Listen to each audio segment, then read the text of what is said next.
Bienvenidos acá entre Bros, mi nombre es José Quintero Yo soy Cris Ortiz. y el día de hoy les tenemos un tema muy interesante que surgió a raíz de sus comentarios. Vamos a estar hablando de la inmigración y cómo está afectando a nuestra sociedad, lo que es verdad, lo que no es verdad y mucho más. Así que vamos a aprender más sobre cómo funcionan estos procesos legales y qué tan complicados pueden ser. Y claro, es normal porque a cada rato estamos viendo en las redes sociales, en los noticieros, información conflictiva. Y por eso el día de hoy quisimos traer un invitado que Ujú. es un abogado de inmigración, el abogado Roberto Campos, que reside en San Antonio, Texas, que también pertenece a la firma Rivera Hernández Campos, para que nos aclare más detalles. ¡Bienvenido, ¿Qué Roberto! onda, Robert? ¿Cómo están? ¿Cómo estás? Muy bien, gracias por tenerme en su programa el día de hoy. Estoy muy contento y pues emocionado de compartirles cierta de la información que pues yo considero está como una tendencia en este momento, pero también está sujeta a mucha desinformación, muchos mitos que eventualmente afectan el juicio de muchas personas. Entonces, muy emocionado de compartir lo que yo puedo aportarles. Sí, y sabes que Roberto, muchísimas gracias por conectarte con nosotros, porque sí es un tema que nos intrigue mucho, pero antes de comenzar con todo esto, pues te queremos conocer, amigo. Cuéntanos un poquito de ti, ¿de dónde eres? Bueno, originalmente soy de la Ciudad de México. Yo nací, crecí toda mi vida en la Ciudad de México hasta que cumplí 22 años. Justo cuando yo cumplí 22 años, mi papá sufre un intento de secuestro y esto eventualmente genera que pues mi papá nos diga, tienen dos opciones básicamente, que es, tienen oportunidad de salirse en este momento, que no tienen obligaciones como pues esposa, hijos y demás, a otro lugar que les permite estar un poco más seguros, o pueden quedarse aquí y hacer su vida como la tenían planeada, pero esperar que en algún momento les pueda pasar esto. Entonces, en 2015, nosotros tomamos la difícil decisión de movernos de la Ciudad de México para San Antonio y bueno, después de muchos cambios de estatus y demás cosas, yo llegué a Estados Unidos con una visa de turista inicialmente para explorar las opciones. Eh, y pues eventualmente caí en lo que muchos de mis clientes están ahora, ¿verdad? Que es el llegar a Estados Unidos, el camino del inmigrante, que es no importa quién seas en tu país, hay que buscar eventualmente tu camino y oportunidades. Y pues ahorita ya estoy aquí. De hecho, cumplo este año 10 años. Wow, 10 años Felicidades. ya, sí, felicidades. Y en Texas, ¿no, tocayo? Como paisano, somos del mismo, estamos ahí en el mismo estado. Sí, Pero, oye, cuéntame, ¿qué te llevó a dedicarte a la inmigración? pues bueno, yo creo que fue la experiencia personal y más que la experiencia personal, la frustración en la experiencia personal de cuando yo llegué a Estados Unidos. Cuando llegué a Estados Unidos, pues venimos en un como en un bache emocional muy duro después de todo lo que habíamos vivido. A final de cuentas, cuando le pasa esta situación a papá, nos enfrentamos a lo que es la corrupción, al tráfico de influencias en México, nos dimos cuenta que en realidad no hay interés por parte de las autoridades en ayudarnos, entonces nosotros venimos casi casi huyendo a Estados Unidos y cuando llegamos acá, mi papá me encomienda a mí, yo tengo dos hermanos, me encomienda a mí como el más grande, el, a ver, pues tienen que estar allá un buen rato para al menos se tranquilicen las cosas. Entonces tú tienes casi casi la tarea de ver qué opciones tenemos para que ustedes estén aquí tranquilos un rato. Entonces, cuando nosotros empezamos a explorar las opciones, en México la figura del abogado de inmigración ni siquiera, no puedo decir que no existe, pero no existe de la forma en que sí existe en Estados Unidos. En Estados Unidos es una industria enorme, hay una necesidad enorme de abogados de inmigración, entonces cuando llego acá me topo con esa necesidad en la ciudad de San Antonio y fuimos a varios abogados de inmigración. Mi mamá asiste a todas las consultas con nosotros todavía, pero no había alguien que le diera el clavo primero en el idioma, uno, y dos, creíamos que nos faltaba mucho que entendieran la parte cultural, familiar de lo que significaba venir de México a Estados Unidos. Y esa frustración eventualmente a mí me hizo darle vueltas en la cabeza y después de mucho ir y venir haciendo diferentes trabajos en Estados Unidos, dije, ¿sabes qué? Yo lo que quiero hacer es ser abogado en Estados Unidos. Me metí a la escuela otra vez. Yo me gradué en 2015, justo antes de irme de la Ciudad de México de la carrera de Derecho, de Leyes en el TEC de Monterrey en la Ciudad de México. Y eventualmente aquí solamente tuve que hacer la maestría. Hice la maestría, tomé el examen de la barra 3 veces hasta que lo pasé y pues bueno, eso me hizo convertirme en abogado de inmigración. Y era un súper abogado, ¿no? Ayudando a nuestra comunidad. Es todo, hermano. Me gusta pensar que sí. Muy bien. ¿Qué tipo de casos migratorios manejas tú? En nosotros, ahorita el espectro que manejamos es bastante amplio. Nosotros manejamos desde la parte de inmigración por familia, inmigración por negocios o empleo e inmigración por cuestiones humanitarias. Esto es como una especie de crash course del tipo de casos que hacemos, y es inmigración por familia. Es básicamente, tienes un familiar inmediato que esté en Estados Unidos, que tiene estatus como residente permanente o ciudadano de los Estados Unidos. Bueno, esa es la parte de inmigración por familia. Inmigración por negocios, empleo, quieres invertir dinero, quieres una visa de trabajo, consultamos para ver qué podemos hacer. Y por último, la parte de inmigración por cuestiones humanitarias, que es toda la parte de visas por ser víctima de un crimen, visas por tráfico humano, visas por violencia y abuso doméstico, asilo, representaciones en corte de inmigración. Y en este momento, pues expandimos ya lo que es la parte en litigio a nivel federal, que al parecer es la única manera en la que podemos ganar en contra de esta administración. Oye, me encanta lo que estás diciendo porque uno piensa en un abogado de inmigración y a lo mejor nomás ven cómo tramitar una visa y una forma es, oye, pedirla desde México, pedir a tus familiares aquí, pero por lo visto hay varias formas de obtener tu visa, Ujú. o papeles, como le diríamos, para poder entrar a este país. Sí, Este, perdón, es un proceso bien complicado, y digo, la parte importante ahí es en la consulta el tratar de ver, ¿verdad? Primero hablar con las personas y ver dentro del espectro de posibilidades que existen, porque la gente a lo mejor quiere hacer una cosa, pero legalmente no le permite su realidad legal, porque entró sin documentos, porque tiene múltiples entradas y salidas, detallitos que pueden salir durante la consulta. ¿Cuáles serían los casos que más ves tú en común, más seguido? Yo te puedo decir que a lo mejor el grueso de nuestra práctica es lo que se conoce como defensa a la deportación. Y cuando me refiero a defensa a la deportación, estamos hablando de personas que están atravesando por un procedimiento ante las cortes de inmigración, que es muchas veces lo que nosotros escuchamos en las noticias con respecto a que la corte de inmigración está haciendo esto, se están dando, en los últimos meses está dando mucho la noticia de que están haciendo arrestos en las cortes de inmigración. Entonces, la mayoría de nuestros casos se suscitan o se dan en procedimientos de defensa de la deportación ante la Corte de Inmigración, y yo te podría decir que en este momento es la mayoría de nuestros casos. A partir de que comienza la detención de personas en Estados Unidos, que inmigrantes sobre todo, expandimos la práctica y ahora tenemos casos de defensa de la deportación, pero ahora de personas detenidas. abogado, te hemos visto también muy como que activo, alzando la voz en nuestra comunidad y en las redes sociales, que me parece que es una forma, pues, hermosa, pero también muy necesaria, de comunicar el mensaje y educar a la comunidad. Ujú. ¿Por qué llegaste a las redes sociales? Porque te vemos muy activo ahí. Nosotros empezamos a producir contenido, sacar contenido en redes sociales como una necesidad de que la gente se educara un poco más, porque creo que gran parte de los problemas que tiene la comunidad migrante se debe a la falta de acceso a la información. Entonces, yo encontré en las redes sociales un mecanismo o un canal mucho más amigable para que la gente entendiera de qué se trataba y a qué se estaba enfrentando, de una manera mucho más amigable, de una manera mucho más didáctica, y sobre todo en cuestión de tiempo. La gente prefiere ver un video de 45 segundos, 1 minuto, 2 minutos, a ponerse a leer un artículo legal. Oye, Roberto, ya que estamos hablando todo sobre la inmigración, se nos hizo como una buena idea compartir contigo algunas frases, y tú nos vas a decir si esas son real o si son falso. Sí, es como ¿Ok? un tipo de juego, un segmento Sí, pues medio divertido, pero a la misma vez para también, educativo. educativo. Claro. ¿Vale? A ver, A claro, ver, vamos a ver.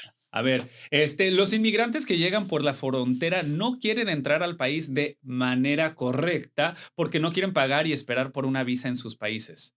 Eh, es, yo creo que es falso. El procedimiento de acceso a los Estados Unidos es mucho más complejo, y es un procedimiento que depende muchas veces de la administración. Por ponerles un ejemplo muy claro y muy básico, durante la administración pasada hubo un programa que se conocía como CBP One. Durante ese programa, las personas se inscribían en ese programa CBP One a través de una aplicación, esperaban su cita en México de manera ordenada, y las personas ingresaban a los Estados Unidos a esperar su día en la corte. Esa es una opción. El programa fue sumamente criticado y duramente criticado, sobre todo por el segmento más conservador, pero era una manera ordenada de hacerlo. Y con respecto a que la gente no quiere esperar su turno, creo que inmigración es mucho más complejo de eso. no es un procedimiento tan blanco o negro, no existe esta idea de fórmate y espera tu turno para hacerte residente. Aquí te va la próxima. Los inmigrantes indocumentados que ya están en el país no arreglan sus papeles porque no quieren. ¿Cierto o falso? Falso. Yo creo que esa es una de las cosas incluso que a mí me hacen enojar un poco más, porque eso además viene desde un punto, una perspectiva, a lo mejor la palabra es muy fuerte, pero de ignorancia, pero también de privilegio. Hay mucha gente que ya tuvo la fortuna y la suerte de obtener su estatus legal en Estados Unidos, entonces muchas veces es muy fácil señalarlo de esa manera. Pero la realidad de las cosas es que es mucho más complejo. Y por ponerte uno de los ejemplos más claros es, yo tengo muchos clientes y amigos que los papás ingresaron a los Estados Unidos a principios de los 2000 o finales de los 90. Tuvieron a los niños o tuvieron a sus hijos en los Estados Unidos, y los hijos pueden hacer una petición familiar cuando cumplen 21 años, ¿verdad? Porque ellos nacieron en los Estados Unidos. El inconveniente aquí es que debido a que los padres ingresaron a los Estados Unidos de forma ilegal o irregular sin documentación, ellos comienzan a adquirir presencia legal, y eventualmente, al no haber ingresado de forma legal, no tener estatus legal al momento de la aplicación y demás cosas, los obligaría a hacer un procedimiento consular que implicaría que salieran de Estados Unidos al consulado que le corresponda. El problema con salir al consulado es que si ya acumulaste más de 3 años o más de un año o más de 6 meses de presencia ilegal, eso te hace acreedor a un castigo de 3 o de 10 años. Y ese castigo únicamente se puede curar si tú tienes una pareja, esposo o esposa, o padres que sean ciudadanos americanos o residentes. ¿Qué pasa si no los tienes? Tu procedimiento se estanca. Y eso no te va a permitir en ningún momento arreglar tu estatus de inmigración. Por eso es Eso es que lo que le esa pasó a mi tío. Entonces te quedas como Sí, te quedas en limbo. limbo. Y eso ahorita que lo mencionaste es lo que me enoja, porque me acuerdo uno de mis tíos, que está viviendo en México, literalmente toda su vida aquí, se quedó por su visa, etcétera, etcétera, formó familia, sus hijos están de aquí, su esposa obviamente también migró. Sin embargo, ya cuando él quiso meter su solicitud para arreglar sus papeles, tú dices, está pagando impuestos y todo el rollo, le dicen, te tienes que regresar. Se regresa 3, 5, ya van 10 años y todavía no ha podido arreglar, aunque él sigue pagando abogados y sus hijos, que ya son mayores de edad, pues, no sé, como tú bien dices, cada caso es distinto y sí llena de rabia. A ver, ahí te va Eso otra. rapidito, eso no es un ejemplo de hacerlo bien, pero al hacerlo bien te sale peor porque te quedas en limbo. Ahora sí como o sea, ¿ahora qué haces? en México, el tiro por la culata, ¿verdad? Todo Oye, esto. los inmigrantes indocumentados no tienen derechos en este país porque entraron ilegalmente. Mm, Falso. Y eso a lo mejor es una plática, una idea un poco más filosófica, pero bueno, si nos vamos al sentido, a la forma más estricta en la lectura de la Constitución, dice que las personas que están en los Estados Unidos están sujetos a ciertas garantías o derechos.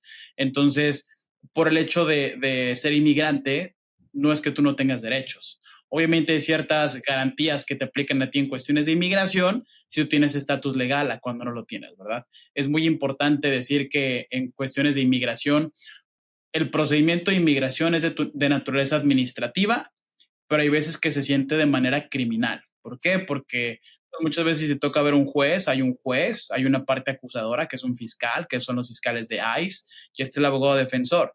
Entonces la gente se intimida mucho porque pues eventualmente lo están tratando como un criminal o se siente como un crimen, pero es un procedimiento de naturaleza administrativa, pero eso no te priva de derechos. O sea, tienes derechos distintos, pero no significa que no tengas derechos como inmigrante. Wow. ¿Tú qué le dices a las personas que critican a nuestros inmigrantes, que dicen que no, al tú venir ya no tienes derechos porque hiciste algo ilegal? ¿Cómo respondes a eso? Ah, pues digo, yo creo que la postura es un poco tratar de educar e informar, ¿verdad? Y lo primero que yo les digo es que el procedimiento no es tan fácil y trato de explicar más o menos cuál es la situación y el por qué la situación no es tan fácil. Y uno de los ejemplos más claros es, todos en general, en Estados Unidos es muy común que conocemos una persona que no tiene estatus de inmigración. Entonces la gente se pregunta, pues, ¿por qué él no puede arreglar? Y la manera más fácil de ponérselo es, a ver, esta persona tiene 10 años aquí. ¿Tú crees que esta persona no quiere arreglar solamente porque no puede? Y la respuesta en realidad es no. Entonces, desde el punto de vista más emocional, la gente creo que empieza a abrirse un poco más a la posibilidad de, ok, entonces creo que inmigración no es tan blanco ni es tan negro. Siempre hay una línea que difumina y es la que nos da el por qué es tan complicado. Y corrígeme si estoy mal, pero cuando las personas me preguntan eso, que si tienen derechos, yo les digo, oye, si tú vas a otro país, en primer lugar, qué bonito es hablar desde el privilegio, pero si tú vas a otro país y te pasa algo, tú ves algo injusto, ¿tienes tú el derecho? Vas a decir que sí, porque, güey, tengo el derecho por ser humano, aunque estoy visitando. Ujú. ¿Sí me entiendes? Y es lo mismo, la única diferencia que se quedaron aquí por necesidad. Como tú bien dices, no es blanco y negro. No conocemos y cada caso me imagino que tú has de saber es muy distinto al otro. Definitivamente, y creo que ahorita José le diste al clavo en el sentido de que la gente no se queda en Estados Unidos porque quiere. Y creo que esa es una de las realidades que pues la clase política tiene que tener mejor entendida. ¿Por qué? Porque la gente no viene a Estados Unidos solamente porque quiere comprarse una casa más grande o quiere comprarse un mejor carro. La gente llega a Estados Unidos por una cuestión de necesidad y falta de muchas cosas. Falta de seguridad, falta de oportunidades y muchas cosas mucho más complejas de lo que nosotros sabemos.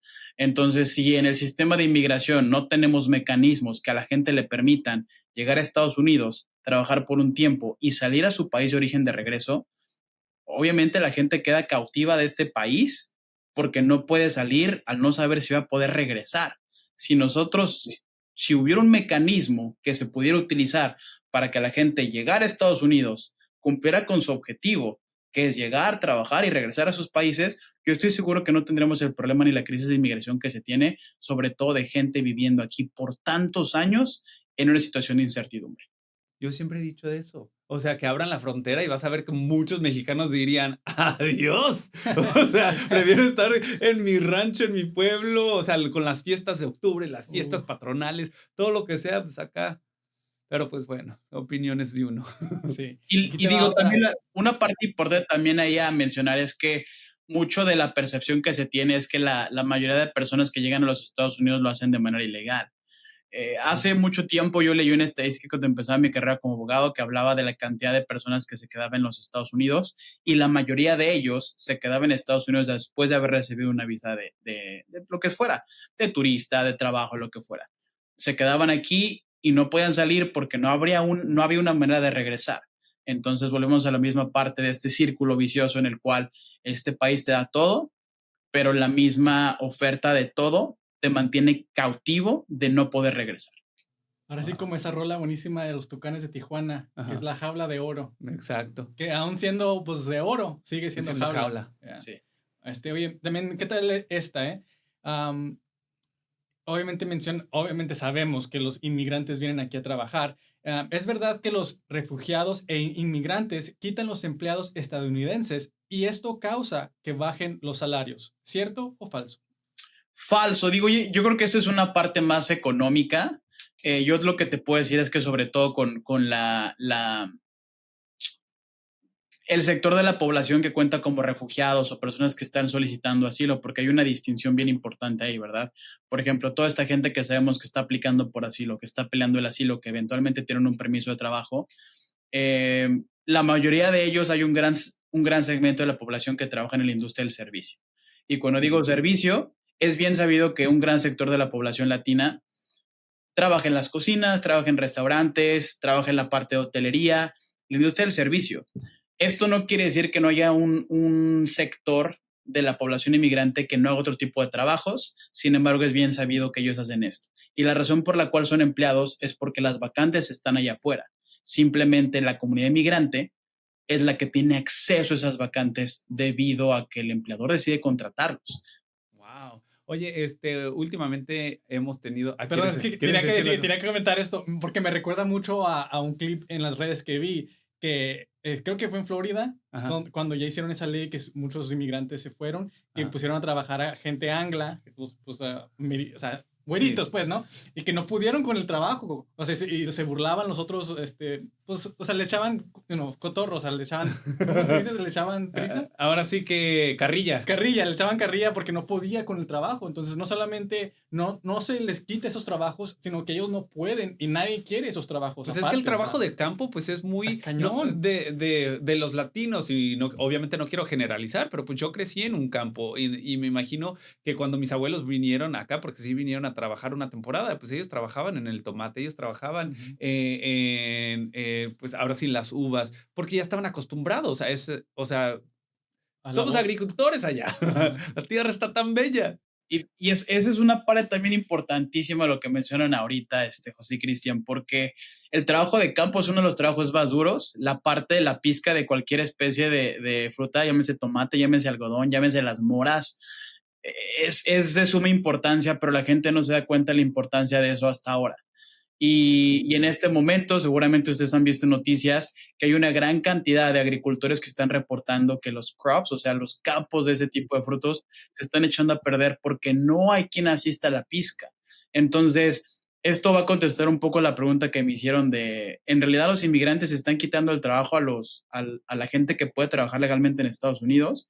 Yo creo que la respuesta es no, porque si los trabajos están allá afuera y la gente no los está tomando, en realidad esa no es la respuesta. Oye, también últimamente hemos visto que muchas personas se están quejando, oye, que los inmigrantes están votando y específicamente para los demócratas. ¿Es cierto o falso? No, eso es súper falso y primero que nada los inmigrantes o la gente que no tiene documentación no puede votar. Las únicas personas que pueden votar en una elección son personas que sean ciudadanas americanas. Ni siquiera los residentes permanentes pueden votar en una elección.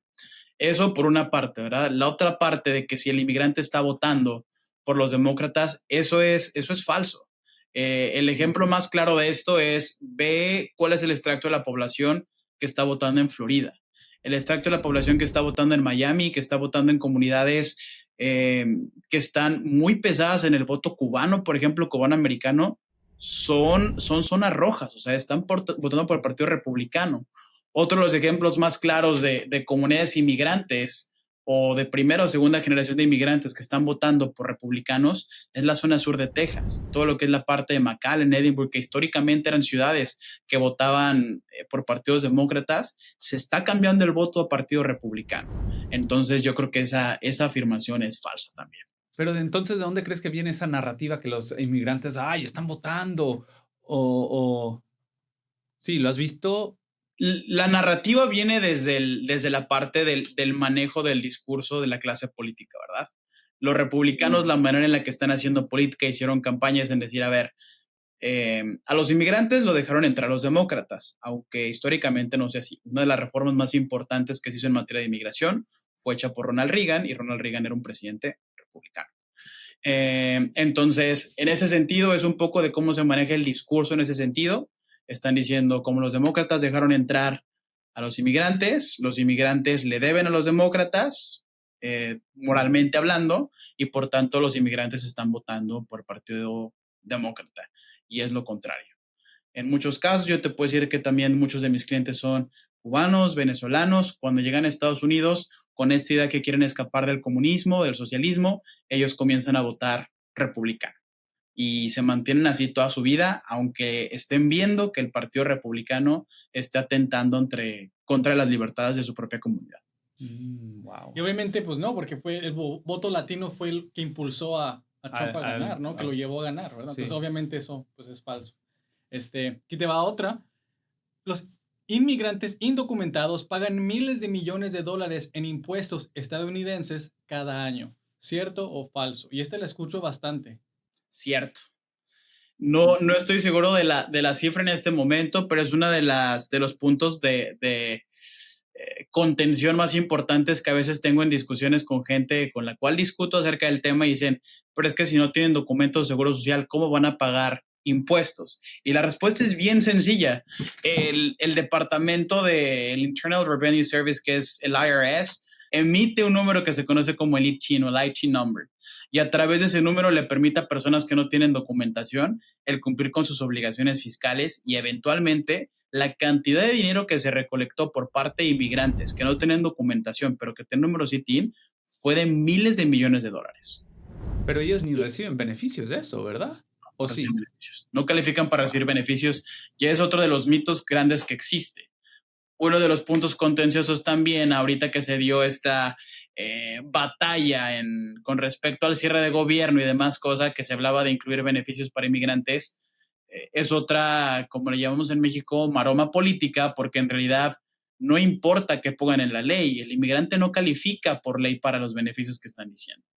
Wow. Oye, Roberto, ¿y qué piensas de ciertas personas que pues critican y pues no están de acuerdo con esto? Que cómo uno sabe realmente si la comunidad inmigrante realmente está pagando impuestos. Porque he escuchado y visto en redes sociales que dicen, si ellos ya entraron al país ilegalmente, tal vez no pagan sus impuestos legalmente, tal vez se quedan con algunos, etcétera, etcétera. ¿Tú qué piensas o cómo respondes a eso? Pues creo que es difícil saber a ciencia cierta exactamente la cantidad de una persona, ¿verdad? Incluso las personas que tienen documentación legal, en muchos de los casos no se sabe si están reportando de manera correcta la totalidad de sus ingresos. Lo que sí te puedo decir es que el IRS, a través del portal que tiene, puede identificar de manera muy clara quién paga impuestos con un número ITIN y quién paga impuestos con un número de seguro social. Incluso a los que pagan de seguro social, tú pregúntale a Elon Musk cuánto paga de impuestos. Nada, Exacto. o el Jeff Bezos. Exacto. Entonces, no soy yo, ¿no? digo, en las redes, yo estoy viendo. Oye. Y gracias, Roberto, por darnos como estas herramientas para poder debatir y informar a otras personas, porque a veces me quedo sin qué decir o cómo explicarles o expresarme para poder hablar de estos temas. Oye, en las noticias también hemos visto que una de las campañas políticas de la administración actual es, oye, vamos a sacar a todos los criminales. Entonces, ¿ICE solamente está sacando a los criminales? Güey, no, yo no creo que he visto que saquen a un criminal, güey. O sea, y ellos se están sacando de la cárcel. Sí, güey. Yo creo que es un gran punto el que tocas, José. Digo, una de las propuestas o campañas, propuestas que más grande que tuvo la administración de Trump cuando estaba corriendo, es que iba a deportar a los criminales. Creo que están deportando criminales, pero es algo que no es ajeno a ninguna administración.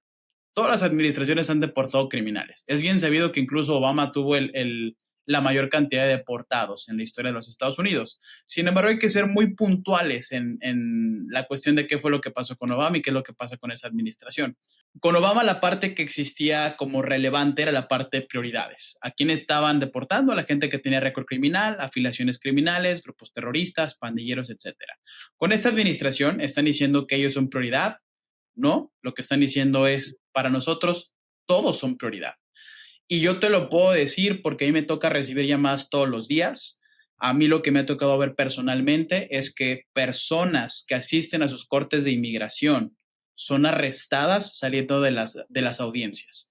Y a mí esto me hace, primero, pues me hace enojar muchísimo porque esto atenta contra la misma retórica de la administración y de la clase, del sector republicano y del sector conservador, porque dicen, a ver, tienes que hacer las cosas como te dice la ley. Haz las cosas de manera adecuada, sigue la ley y eventualmente vas a tener una oportunidad. Entonces, ¿por qué si las personas están cumpliendo con lo que tú les estás diciendo, las estás castigando, saliendo de su corte de inmigración, arrestándolas en frente de sus hijos, de sus esposos, de sus padres? Yo creo que es una campaña más de terror que de justicia.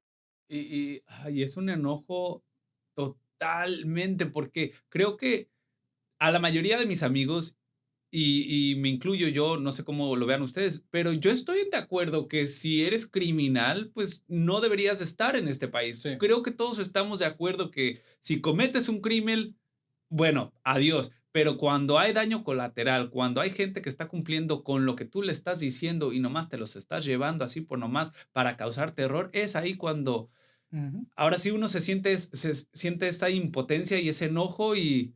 Es una injusticia total. Exacto. Sí, oye, hablando pues de injusticias, y este es un poco, pues, no chistoso, pero raro, ¿ok?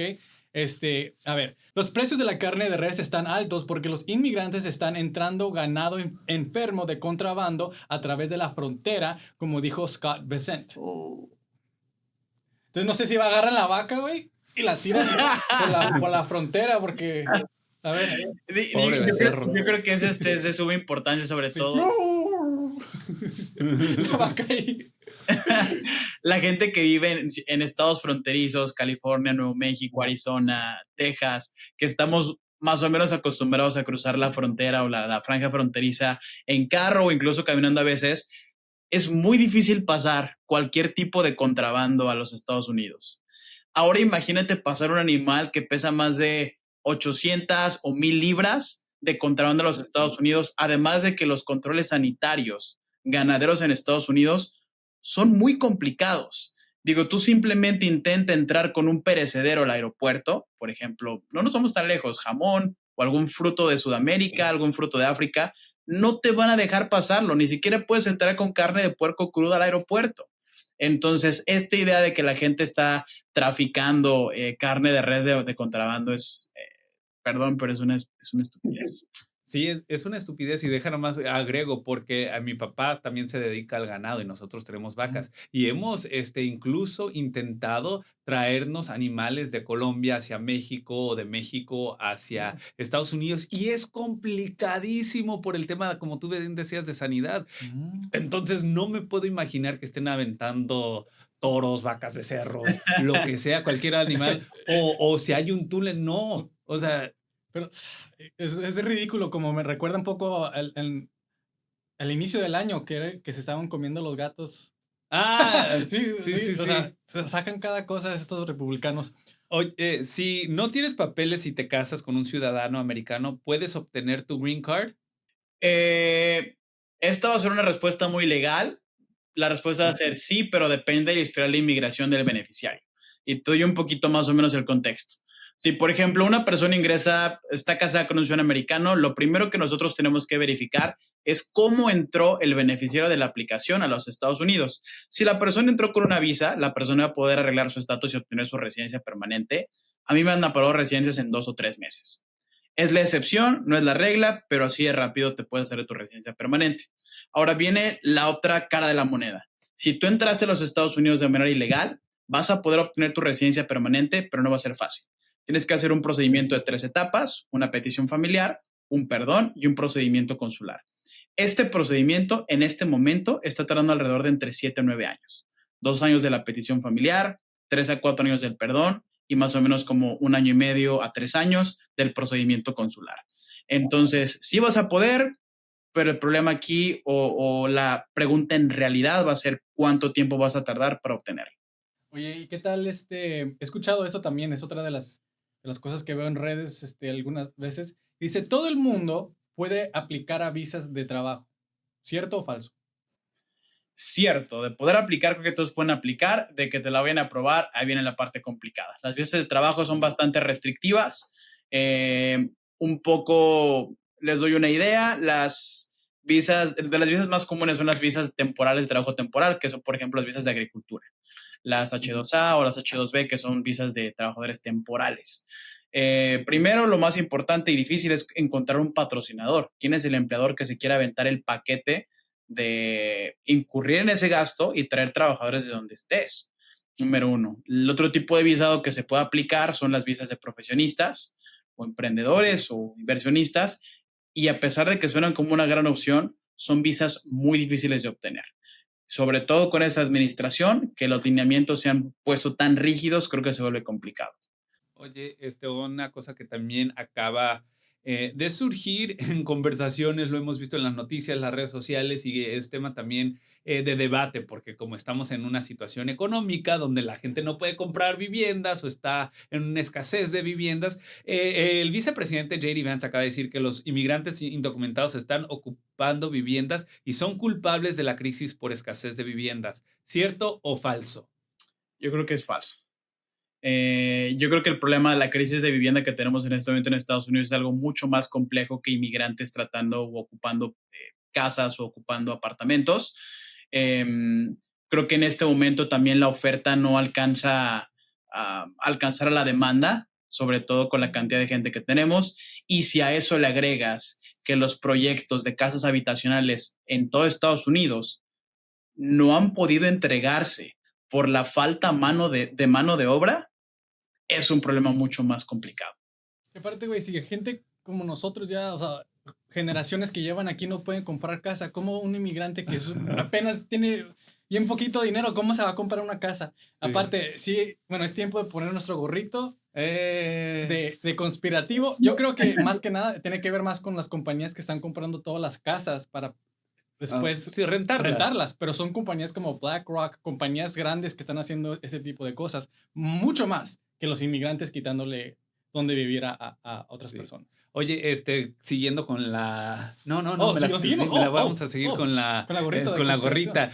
La manera en que entran la gente inmigrante es más probable que entren legalmente por la frontera mexicana o por avión, porque siento que cuando usamos la palabra indocumentados o en las noticias en inglés, mucha gente se refiere a latinos cuando tenemos inmigrantes de todo el mundo, que obviamente estamos hablando de México, sí, que es nuestro país, los países latinoamericanos, pero yo digo, y esos países que vienen en avión y nomás se quedan con sus visas, porque a ellos no los están atacando nomás a los latinos?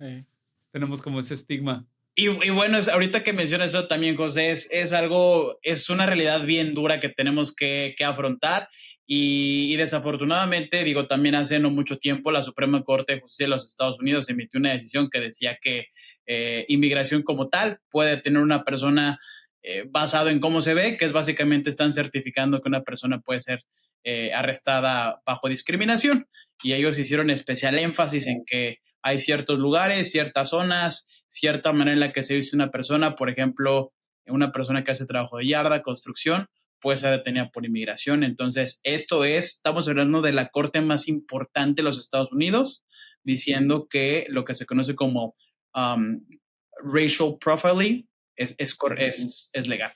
Wow, eso está muy intenso.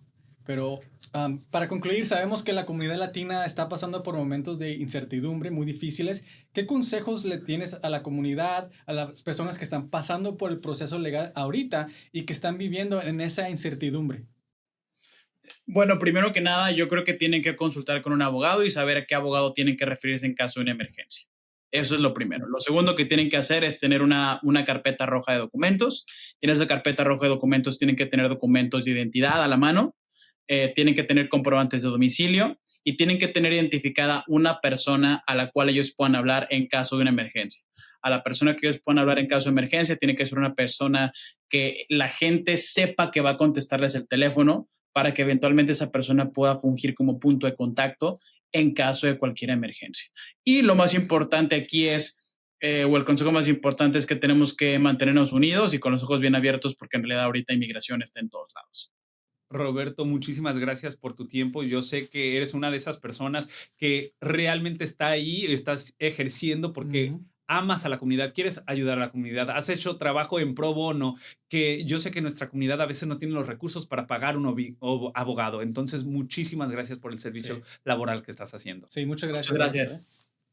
Bueno, entonces, oye, ¿dónde la gente te puede encontrar? Porque estás muy activo en las redes sociales. Sí, me pueden encontrar en TikTok como abogado Roberto, me pueden encontrar en Instagram también como abogado Roberto Campos y digo en YouTube también, pero creo que son las plataformas que yo manejo más o menos y ahí con mucho gusto podemos contestar sus preguntas. También pueden llamar a la oficina al 210-922-8541 y con mucho gusto los atendemos.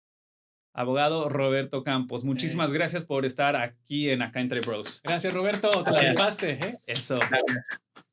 Oye, muchísimas gracias al abogado Roberto Campos. Gracias por su información, porque sí, realmente siento que es información que ahora sí que si se me aparece alguien, le voy a marcar a él y voy a decir, güey, habla tú con ellos. No, sí, es que a veces sí se requiere como esa sabiduría que tiene el abogado. Pero cuando yo me peleo con alguien, le voy a hablar como tú dices, le voy a hablar. Pélate con él, hable. Exacto, mucho más fácil. Oye, pero creo que es momento de irnos a este segmento que se llama el Desahogo. Estoy enojado. Yo también. Estoy enojado con todos. El medio hispano. Específicamente yo, el medio hispano, siento que nos están traicionando. Siento que le están dando el lado a esta administración, causando miedo hacia nuestra comunidad. No sé si ustedes han visto en sus casas los anuncios en las cadenas españoles más grandes de toda esta nación, que es Univisión y Telemundo, de Kristi Noem, la secretaria de Seguridad Nacional, básicamente diciendo, si eres inmigrante, no te queremos aquí, por favor salte y autodepórtate, si no te vamos a encontrar. Y es como que es neta estas cadenas de Univision, Telemundo, Spotify, o sea, tampoco quiero nomás enfocarme en esas dos, pero como son canales enfocados en latinos. Exacto, o sea, no es que te entienda que Spotify lo haga, pero es como, ok, esa compañía no es latina, eso no es como doble vergüenza, doble lástima, doble dolor para mí. Second-hand embarrassment. Exacto, güey, ¿no te da vergüenza Univision, Telemundo? Mira, una de las cosas que sí quiero decir, yo trabajé en Univision y espero que no me salga el tiro para la culata. Yo entiendo el gran labor que hacen nuestros amigos localmente. Yo trabajé para la cadena aquí en Los Ángeles. Yo conozco a los reporteros, yo conozco a los directores, yo conozco a la gente trabajadora que se enfoca en apoyar y contar estas historias latinas. A nivel nacional, ahí sí es otra cosa. Sí. Y no solamente cadenas de televisión como Univision, Telemundo, también tenemos aplicaciones como Spotify, que uno está tratando de escuchar sus cumbias ricas, y vos sale un comercial de que no te queremos aquí, eres, whatever. O si no, te quieren reclutar. Dice, vente, te damos un $50,000, te perdonamos tus deudas estudiantiles. A nosotros no, pero ellos sí, aparentemente. Pero lo que más me hace enojar, güey, la neta acá, es con todo respeto, porque, o sea, se les respeta a todos, pero sí, tengo que decirlo. La gente que apoya a los LA Dodgers. Y entiendo que el deporte es chingón, entiendo que el deporte está chido, que el fanatismo está muy alto aquí en los Estados Unidos, pero yo siento que, ¿cómo es posible que siendo latino te cierren los ojos? Es decir, no importa que ellos apoyen a ICE, que le brinden apoyo literalmente en sus estacionamientos para que ellos estacionen sus carros, que descansen ahí, y entre otras cosas. No entiendo cómo es posible que ellos digan, sí, los Dodgers, vámonos a las World Series y todo. No podían no ir a un partido un año. Ajá. No pueden boicotear por una temporada, güey. Un partido, dos partidos, no lo vean, no apoyen. Yo tuve esta discusión con muchos amigos y ellos lo que me dijeron, obviamente estoy completamente de acuerdo contigo, ellos me hicieron ver desde la perspectiva del estrés emocional que han sufrido los latinos a lo largo de este año. Dijeron, lo único que queremos a veces es despejar nuestra mente y olvidarnos de nuestros problemas. Entendemos lo que es la institución y la compañía de los Dodgers, pero los jugadores... que PEX, nosotros estamos ahí apoyando a los jugadores. Es básicamente lo mismo que yo estoy diciendo con la cadena donde yo trabajé. Las personas dentro de no tienen ninguna culpa porque al final de cuentas también están haciendo un trabajo. Que esté yo de acuerdo a nivel nacional y de compañía, no lo estoy completamente, no, o sea, para nada. Y eso también es lo que da enojo, que seguimos viendo y sí, tienes toda la razón. Si queremos que haya cambio, tenemos que empezar con el bolsillo y no aceptar este dinero si eres compañía latina. Yo trabajo para una estación de radio latina y le vinieron y le dijeron a nuestro programador, oye, pon estos anuncios de ICE, y él tomó la decisión que no, pero él, porque somos una compañía local, a nivel nacional, no sé cómo pudiera haber sido todo esto. Entonces... sí nos enoja, no debería de ser justo, pero está pasando en estas cadenas de tele y de radio. Hablen con sus bolsillos, mi gente. Eso es lo que tenemos que hacer, a seguir apoyando a nuestra comunidad. Y abajo los Dodgers. Oye, bueno, hasta aquí llegó este capítulo de Acá Entre Bros. No se te olvide comentar abajo, dale like, suscríbete, comparte, porque obviamente queremos que este mensaje y este capítulo pues le llegue a muchas personas, porque conocemos que nuestra comunidad es muy necesitada de esta información, como lo dijo nuestro invitado del día de hoy. Pero, muy bien dicho, mi querido José Quintero. Hasta la próxima. Yo soy Chris Ortiz. Yo soy José Quintero. Bye.